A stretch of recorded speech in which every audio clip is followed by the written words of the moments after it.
30 to 40%. Another way to trade with the help of borrowing is called short selling.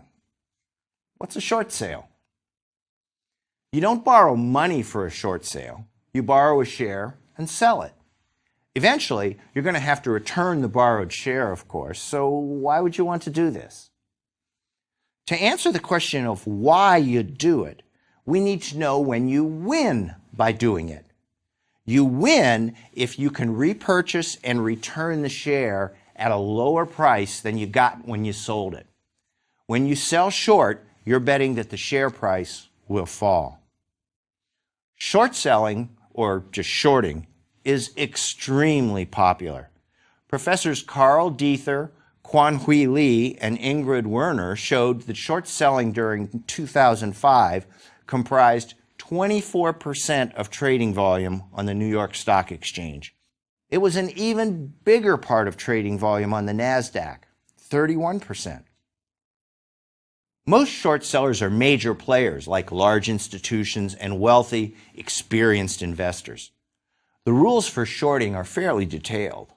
The SEC says that short sellers can borrow from one of their brokerage firm's customers or from some other brokerage institution. Most of the time, you have to short round lots instead of odd lots.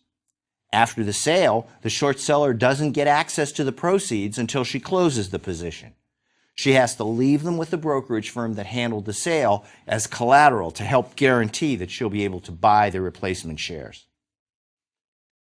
Because you don't own the stock you're short selling, remember, you borrowed it, you have to make good on any payments the stock made during the course of the short. For example, you have to turn over any dividends to the security lender. If the stock splits 2 for 1 while you hold the short position, then you'll have to return twice the number of shares. You're also subject to margin calls. That's a notification to put more cash in your account. Suppose you short at 50. You have to leave that $50 with your broker as collateral so that you'll be able to replace the shares that you borrowed when necessary. But suppose that the shares rise to $100. Now you don't have enough money in your account to secure your promise to repurchase those borrowed shares. You're going to get a margin call.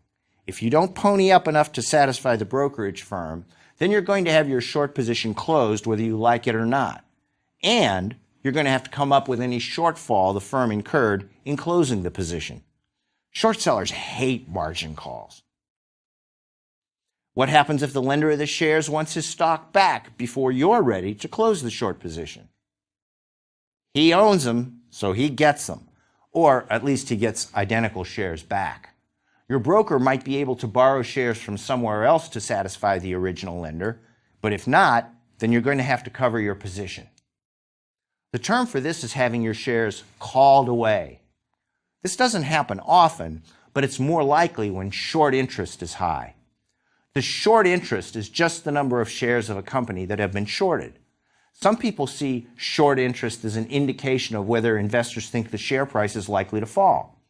You can get short interest levels for stocks from financial publications such as Barron's, the Investor's Business Daily, and of course, the internet. Some people don't approve of short sellers and say that we should ban shorting. Most of them accuse short sellers of one of two things. The first is called short and distort. Traders short a stock, then spread rumors to hurt the firm and drive down the share price. If this works, and I emphasize if, then they might be able to repurchase the shares for less than they got for the short. They make a profit that has nothing to do with skillful stock selection. It's stock manipulation. The second thing we hear is that short sellers aren't doing anything bad, but they're just wrong. The stock is worth more than the short sellers think, and through their error, they drive down the stock price to levels that are too low. If either of these things happens, then we do have a problem, because stocks that are underpriced relative to their fundamental values are bad for the economy. Companies with underpriced shares have trouble raising capital. They'll have trouble expanding.